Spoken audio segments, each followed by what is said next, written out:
Chumash, Tuesday. Parshas Noach. Third Aliyah, Yud Zayin. And for 40 days the flood was upon the earth. And the water increased. And they lifted the ark so that it was elevated above the earth.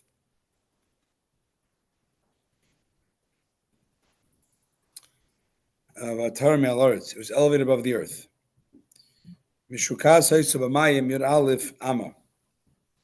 It was lying 11 cubits deep in the water. Like a laden ship partially sunk in water. And subsequent verses prove this was the depth in which the ark was lying in the water.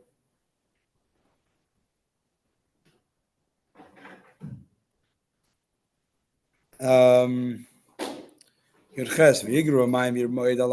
water swelled and increased greatly over the earth, while the ark floated over the surface of the water.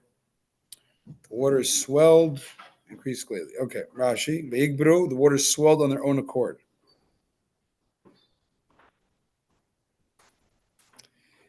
Meaning that after the 40 days of the rain, the waters, by divine decree, kept on swelling even though the rain stopped. You test. The waters swelled increasingly high over the earth.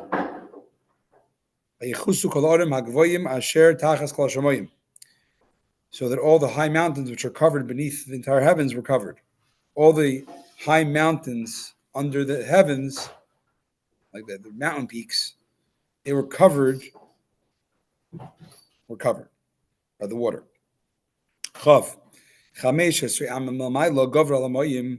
The water swelled 15 cubits higher.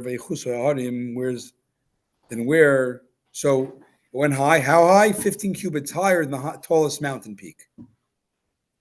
Chaf, Rashi, bottom, 15 cubits higher, meaning it's a little bit.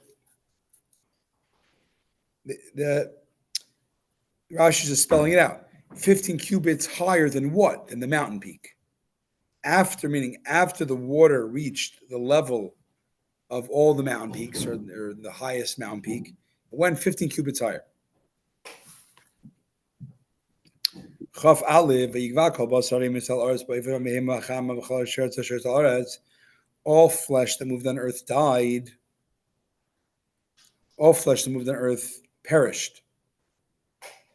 Of birds, ba'oif, uvabehema, and wild beasts, uvachai, and all low creeping creatures, and all swarming creatures upon the earth, and all of mankind.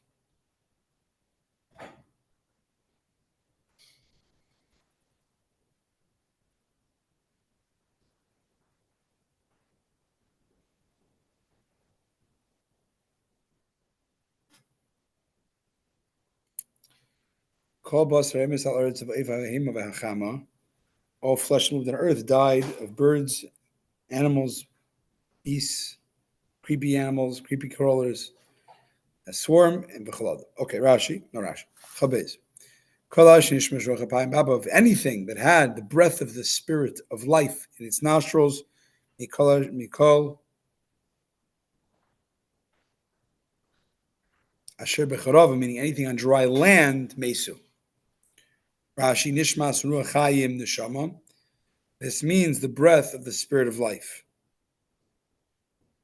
It's a very interesting Hebrew expression in the Torah here, nishmat ruach chayim, because there's 5 levels of the soul, right? And you have a combination of 2 of them right there, the ruach and the neshama. So the way they say it here, in the bottom of footnote 38. Let me see if there's I get a chumash. 1 second.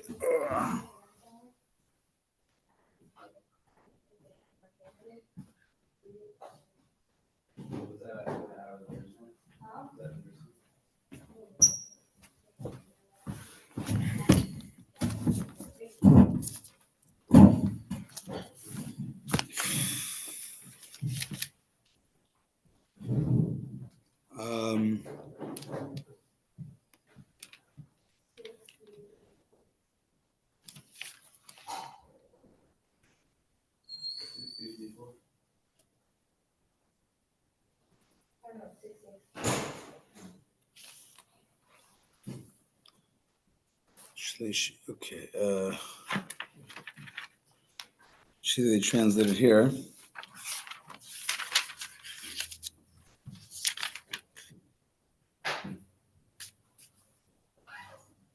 So the way they say it is, they translate anything that had the breath, anything that breathed, everything that had the breath of the spirit of life in its nostrils. So neshama here doesn't mean soul, it means the breath of the spirit of life.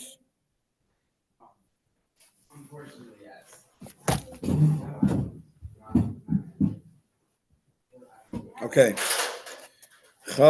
Instead, Asher B'charav, we see notice here, anything that was in dry land was destroyed, but not the fish in the sea.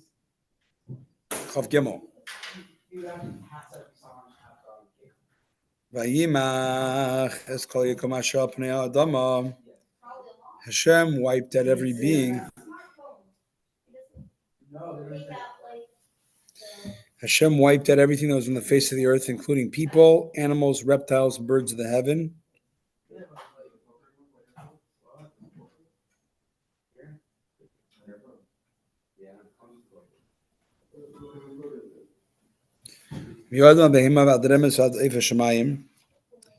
Animals, reptiles, birds of the heaven, they were obliterated from the earth. And Noach, and only Noach, and those who are with him remained in the ark. Those who are within the ark remained. God wiped out. The word wiped out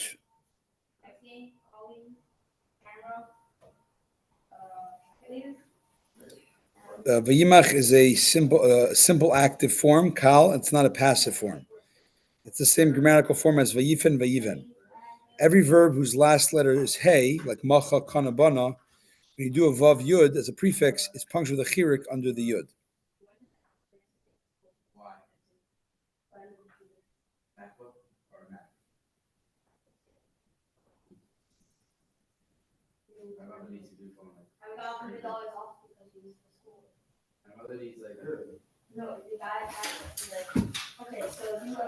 Ach, Noach. Do you ever use it like for anything over? Yeah. It's not self-evident why the birds were wiped out. Use it. I guess they couldn't fly higher than the level of the they couldn't fly that high. I guess. It seems to require some explanation, but it's not good. And it was Ach Noach, only Noach. This is straightforward meaning. Zel Pshute, this is the straightforward meaning. Medrash Haggadah, according to an Aggadic explanation, he was groaning and spitting blood. So Ach means only. Or except maybe too. Yeah. Besides Noach. Or but.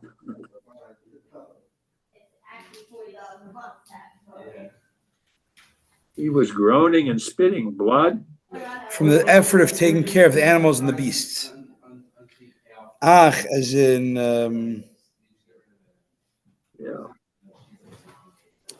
So Ach means he was physically impaired from all the hard work.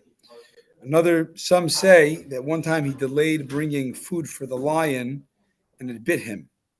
About him it says, even a righteous man has paid earth for his sins. Meaning, okay, Chav Daled. Was not a cruise. Not a cruise. Not a Disney cruise. The water swelled of the earth for 150 days.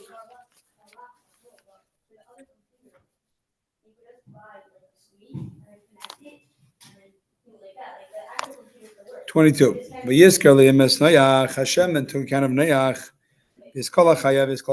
and all the wild beasts and all the animals that are with him in the ark. And Hashem brought a spirit of comfort for the earth. The waters abated. Okay, Rashi. Hashem then took account. This divine name, Elohim, represents the order of justice. Elohim is din, judgment. It was transformed to doing a compassionate thing. Why? Because the righteous prayers, the prayers of the righteous. The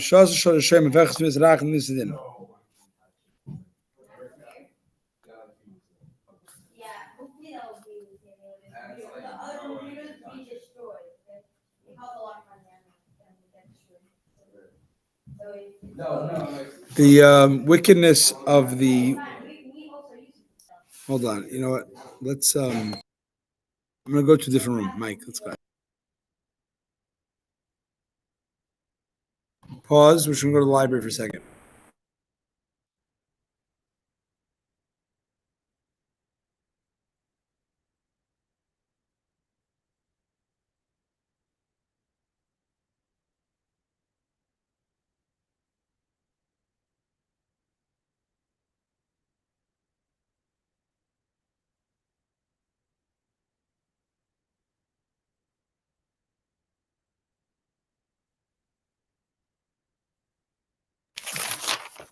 Okay, we're back. You hear me?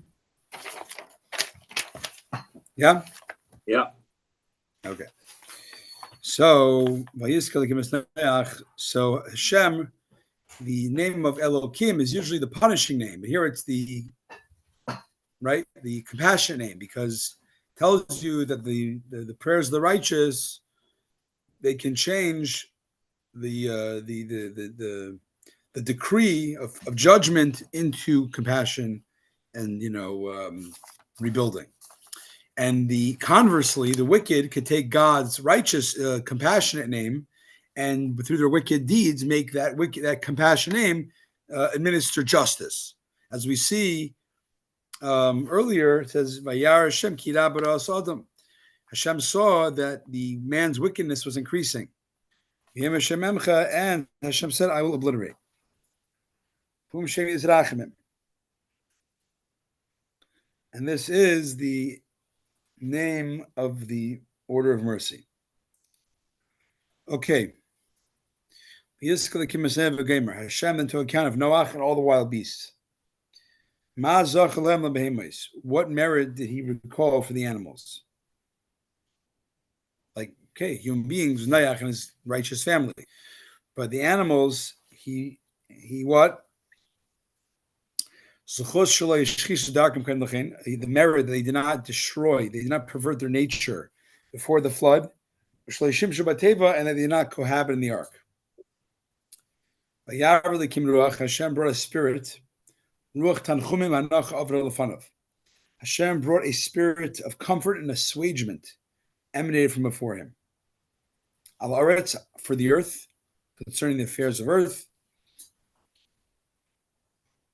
Vayishaiku means abate, as we see by Achashverosh Kisho Hamas Hamelech, when the king's anger had abated, which is expression of calming the fury. Okay. Beis, page 23 in the Chayinu. Vayisachur Mayanais Tahoim V'arubas Hashamayim. The well springs of the abyss and the apertures of the heaven closed up.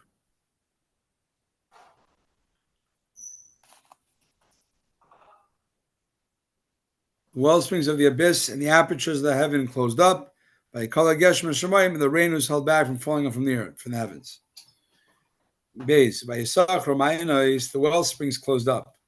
When it said, when they opened up, it was written all the well springs, but here the word all is not written. No. When they opened it up, it was written all the well springs. Here the word is written, it says all is not written, because those well springs for which the word had used remained open, the hot springs of Tiberias. So everything opened up, but not everything closed, because there's still geysers and hot springs that were still around after the flood. Vayikale means the rain was held back. Vayimana means it was held back. You should not withhold your mercies. No man will withhold from you. Gimel. Vayeshuvu amayim al haaretz halech v'shoiv. After 150 days, the waters steadily receded upon the earth. V'yachzor amayim miksei chamish ma'as yoyim. After 150 days, the waters steadily receded and the waters decreased.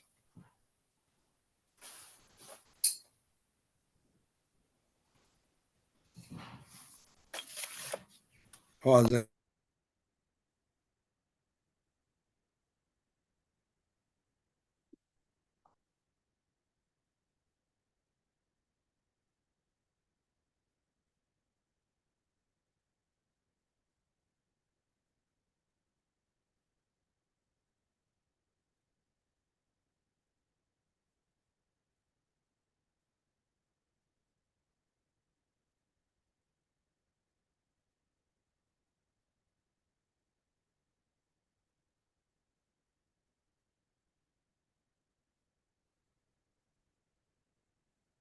Okay, are you speaking now? You're muted. Yeah, I'm sorry.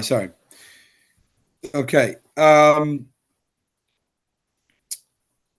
means hold back. We see the lisich rachamecha, liyichla mimcha. Okay. Kale means withhold. We said that. Rashi Gimel. After 150 days, the waters began to decrease. And this was on the 1st of Sivan. How is this calculated? The rain ceased on the 27th of Kislev, leaving 3 days of Kislev and 29 days of Teves.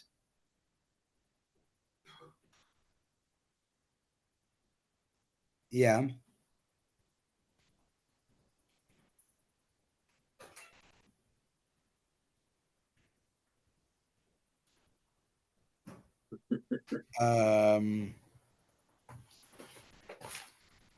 Whatever.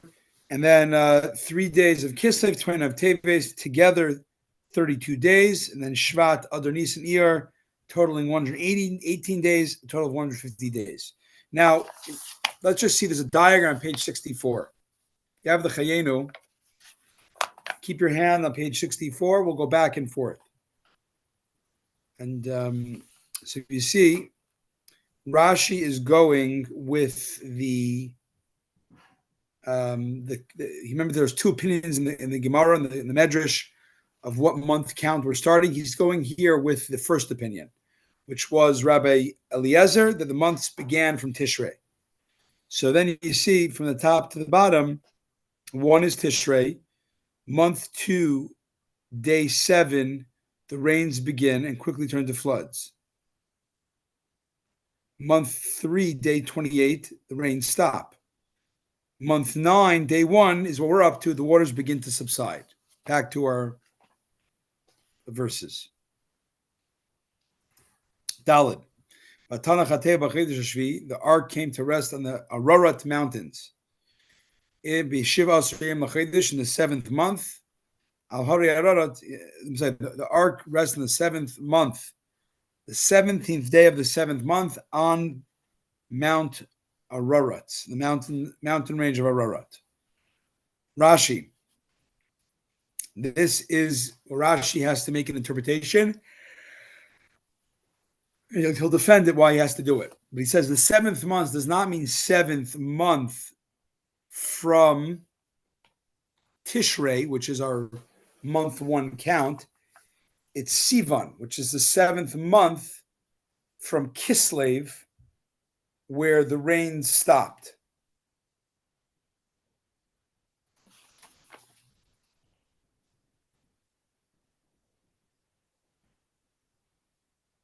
Yeah. Hope that you'll see. Let's go back. Let's go further. On the 17th day, from here you learn that just as an ark was submerged in the water to a depth of 11 cubits, here you learn the ark was sunken in the water 11 cubits. It is written the 10th month, on the 1st of the month, the peaks of the mountains became visible.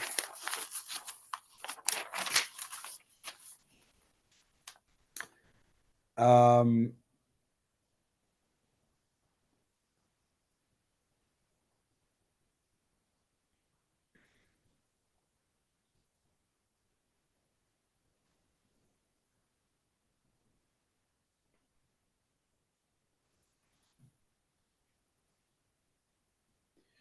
This was the 10th month, and the first of the month, the peaks of the mountain became visible. This was Av. Sorry, I'm a little bit hazy. Okay.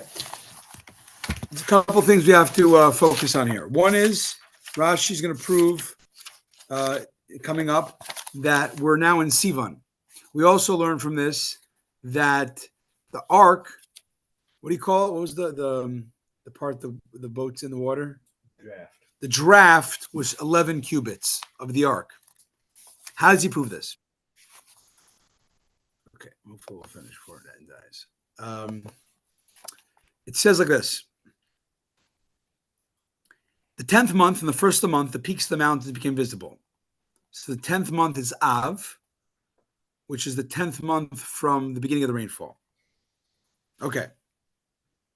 The waters had been 15. We know clearly earlier in verse 720, the waters had been at their peak 15 cubits higher than the mountain range, the highest mountain range, correct? And it decreased. When did the water start receding? The first of Sivan.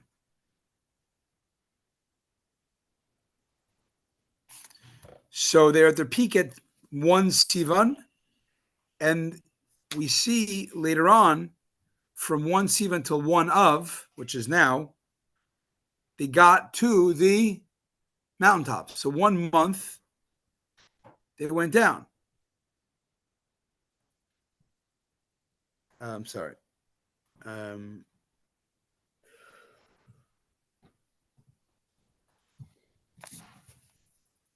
a little confused. 60 days. It's not 60. 16 cubits and Oh yeah. Sivan and Tammuz. Okay, 60 days. We see we got the draft went down 15 cubits. I'm sorry, the water peak. The water peak went down 15 cubits. Right. Thus, by the 16th of Sivan, the waters only decreased 4 cubits. Right, because you do 60 dividing. It's what would that be? It'd be 1 cubit every 4 days. Right. So 16 days later, it's 4 cubits. And the following day, he says 4 cubits. 4 cubits. Every 4 days, 1 cubit. 4 days, 1 cubit. So you want to get 4 cubits, you need 16 days. Right. And that's why it says clearly here that on the 17th of Sivan, the day after 16 days, the ark rested. Right. Now, wait a second. It only went down 4 cubits, and it was 15 cubits higher than the mountain. What's the answer? Because the draft was 11 cubits. So while the waters did not go beneath the mountain peak, because it's still 11 cubits higher, that's okay, because the draft of the ark was already 11 cubits in the water. So all it needed was 4 cubits to touch the mountain, the rest of the mountain. Yeah, I mean the big, the unexplained thing is why do we assume it was at the top of Mount Ararat Mountains? Why could it just as easily been over a valley? I mean, It says. I guess it was. It says. Oh, it came to rest on the Ararat. Came to us, Ararat Mountains. Okay. One interesting note on page 51, page 24, footnote 51, the Gur Aryeh, the Maral asks, how can Rashi be sure the waters decreased at an even rate during these 60 days? Yeah. Maybe it diminished at a gradually increasing rate, which means the waters had decreased less than 4 cubits by 17th Sivan. Mm-hmm. And therefore the ark was submerged even deeper in the water, right? Mm-hmm. Maybe it was 20 amos down, mm-hmm. or 14 amos down. So he brings an apparent proof to this argument, because we see the next verse, the mountain peaks became visible on the first of Av. And in verse 13, in the first month of Tishrei, the waters drained, indicating a much faster rate of decrease. So he gives two solutions. Rashi does not exclude the second possibility, but since the possibility which Rashi mentions may also be the case, he prefers to use the lesser alternative, following the principle of tafasta muad tafasta. Since the rate of decrease in any case was much faster. Oh.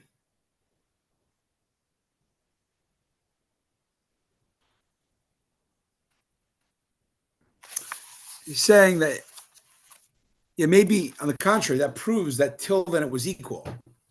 Meaning, it says later on in verse 13 that in the first of Tishrei, which is a few months later, it really started draining quickly. That implies till then it was equally. Something like that. Whatever. Yeah. Okay. Hey. The waters were decreasing steadily until the 10th month. In the 10th month, on the first of the month, the peaks of the mountains became visible. Rashi, 10th month. The 10th month. Let me point out something here. Rashi is playing different translations. He's not using a uniform metric of 1, 2, 3, 4 from the same starting point. He says, I must say that certain, month 7, 10, whatever, are not from the uniform ruler, the same yardstick. Rather, some of them have different starting points. He says, you must say that for it to be to make sense. Like he says here, the 10th month here is the 10th of the Mar Cheshvan, the 10th of the rainfall starting. Yeah. Even though when it said 7th month, a verse earlier, he said the 7th from the rainfall stopping, which was a month later. So one time he's referring to a calendar, the other time he's referring to a timeline. I think they're all timelines, but the difference is the start. What's the different timelines? Okay. Yeah, there's three ways of counting. Tishrei being, the first month. The rain started. Then there's the starting point being rain starting, which is the Cheshvan, the second month. And another way of counting is the starting point of the numbers is from the rain ceased, which is Kislev. Right. And he keeps going back and forth depending on the need. Okay. Because now he proves it. If you want to say that the 10th month is Elul, and you want to hold me to be uniform to what I said, that the starting point of a previous term was the ceasing of the rain, when the rainfall stopped of Kislev, right? Mm-hmm. That would make the 10th month being now Elul. To keep uniformity, EF Shalom Arcane, it's impossible to say this. You must say that 7th before was the 7th from the rainfall stopping, which means Sivan. Because the rains didn't stop for 40 days, and then there was 150 of the swelling waters at the peak, which was the 1st of Sivan. And if you say 7 there means 7th from Cheshvan, that would not be Sivan. So basically, it's got to be the 1st of Sivan. Because and then from there, it makes sense. But however, the 10th month now, I'm playing both ends of the stick, you can't count it from when the rain ceased, like I said before. It has to be 10th from the beginning, which means, because if you said number 10 here means 10th of the rain ceasing, that means it will be the month of Elul. And you would not find in the first month, on the first of the month, the waters had drained from upon the land, which is verse 13 coming up.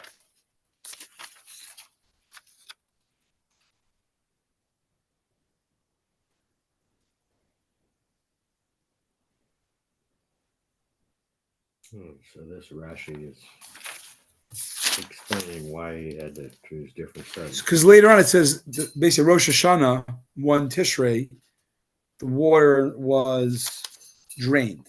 There was no more water. And the reason we say that's Rosh Hashanah, Tishrei, Aleph Tishrei, is from the end of, because 40 days, if you do the different narratives, 40 days after the mountain peaks became visible, Noach released the raven. And he waited altogether another 21 days in the process of sending the dove, making 60 days from the time the mountaintops became visible until the surface of the ground began to dry, when there was no water left on the earth.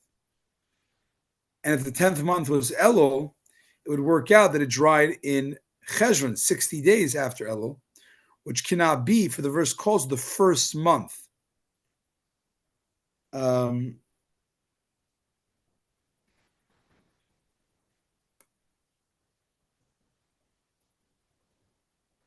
It's too many numbers here. The verse calls the first month, which can only be Tishrei, which is the first month from the creation of the world. According to Yeshua, Nisan, if you want to go in that. Anyways, that's that. Vav. Was the end of 40 days, and Noach opened up his the window of the ark that he had made. Rashi. End of 40 days. 40 days from what? 40 days after the mountain peaks became visible. 40 days from the 1st of Sivan. Or no. I take it back. 1st of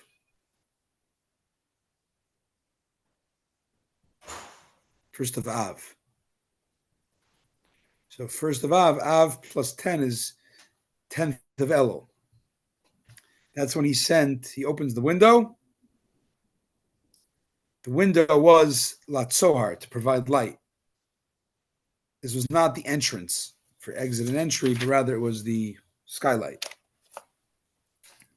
Zayin. He released the raven. And the raven continuously went up and came back until the water dried from upon the land. Rashi says the raven went yatso v'shoiv, went hither and thither. It flew in circles around the ark and did not go on its errand because it suspected Noach concerning its mate, as we learn in the Agada of the Gemara Chelik of Sanhedrin.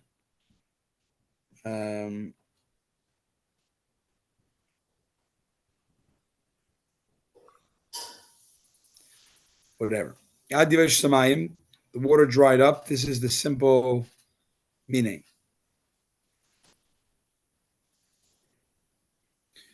That's the negative. Until the water dried up. Another way of saying it is no, until Yevosh Samayim in the future, when Elijah kept caused the rains to dry up because the wicked King Achav and the idolatry of the Jews, and Elijah had to hide for his life in the cave. It says the ravens miraculously brought him bread and water from the kitchen, the palace kitchen. You know why that's amazing? Why is it amazing? Because the raven doesn't take care of its child. Oh, man. Hashem Yeah, the raven in general, I think even in secular literature, is like the wicked. Right? The raven's like the scary black bird. Yeah, I think so. Edgar Allan Poe, etc. And Tehillim too, that God takes care of the raven, the B'nai raven. Right. His stuff was saying that it's very cruel to its young. Anyways. But he did a big mitzvah here, right? You said? Later on, yeah. He then released the dove from being with him. In order to see if the waters had subsided from the surface of the ground.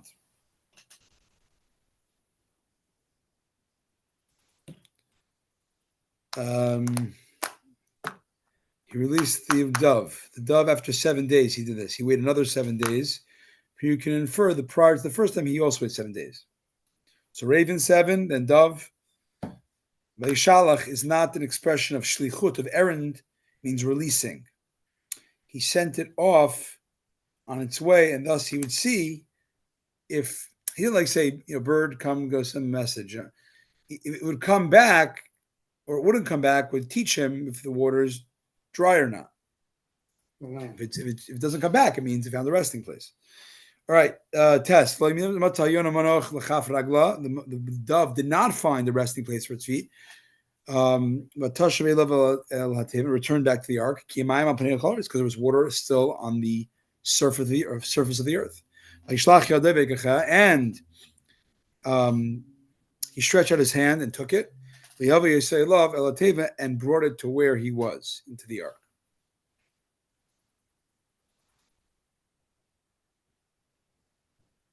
Yeah. Yod, he waited another 7 days before sending it out again. And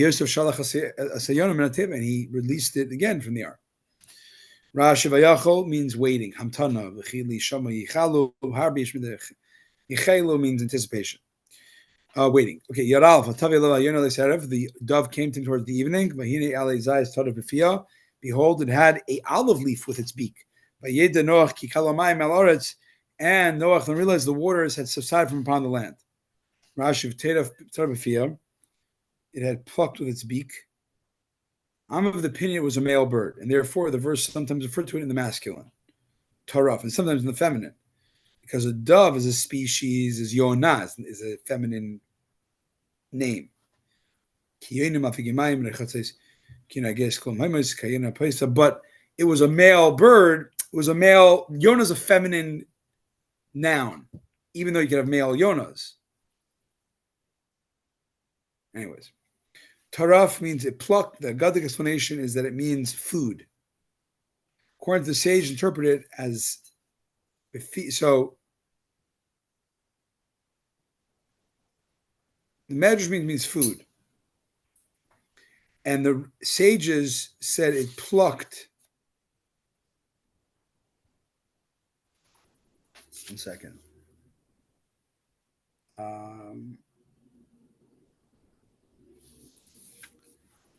Plucked is a verb, but the medrash is a noun.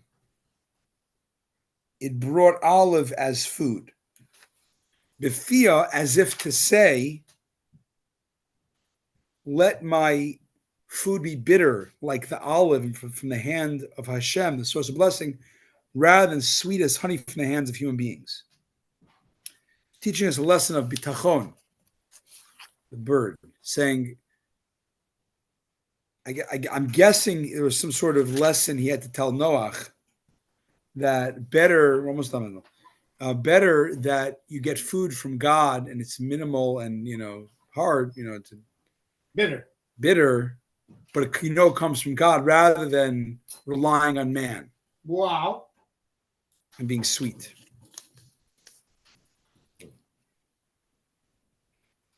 I'm not sure why this is important to tell us now, but okay.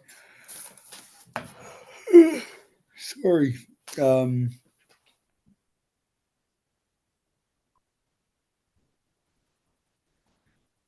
right. Yud Gimel. Vahi ba'achas. I'm sorry, Yud Beis. He himself waited another 7 days. He released the dove, but the bird did not come back. Rashi, Vayachol is a reflexive, that he made himself wait. Okay. Yud Gimel, Vayi Ba'achas It should be, isn't it to begin? He's Rashi said earlier, Yachol is wait in this case. But the real meaning is that he began again. And that's not the real meaning. Rashi's telling you the real meaning. Yachel, it means it's that's started again to me. That's what it means to me. Rashi said he brought chapter and verse of where it means wait, and he says many Yachel. I'm just saying we have to acknowledge I see what you're saying. I all right.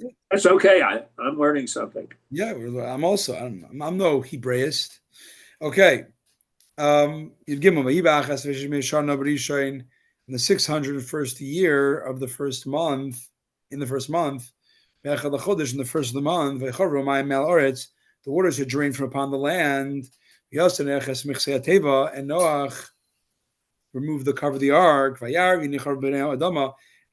he saw, and behold, the surface of the ground began to dry. Rashi, but Rishon, the first month. Rabbi Eliezer, again, first month means first of Tishrei. Rabbi Yeshua means Nisan. You just have to change the months depending on which system you want to use. Charvu means the waters began to they drained.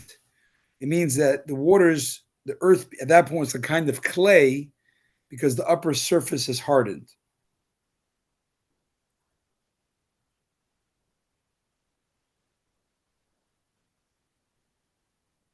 All right. Yudalid L'Chedesh Hasheni in the second month. 27 days of the month. L'Chodesh. Yavshar, the land became completely dry. So it was beginning to dry in Aleph Tishrei.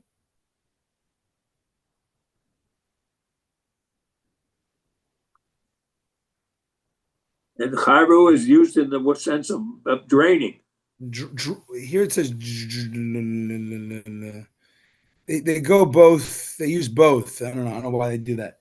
The way in the Kahas Chumash, draining and drying. I don't know. I mean, you could say draining is a form. Yeah, draining leads to the drying. So maybe I don't know. But the 27th of Cheshvan means it was 1 solar year plus 11 days. I'm sorry. It was 1 lunar year plus 11 days, which equals a lunar year is 354 and a solar is 365. Because the punishment of the flood was a full solar year. Yavsha doesn't say here charva. Charva, it says Yavsha means it became hardened to its normal condition. Just a thought on the olive trees are particularly hardy, so it makes sense that some survive the flood. On the other hand, the flood surely destroyed any foliage on these trees. The leaf the dove brought back looked fresh, and the appearance of the stem showed clearly that the dove had plucked it. These clues indicated the water had subsided long enough to allow sufficient time for such a leaf to grow. Thus, even if the dove had plucked the leaf off a tree on a mountaintop, it would still mean that enough time had elapsed for the rest of the earth to dry up considerably. And one b'shot is that he brought an olive instead of a leaf. Olive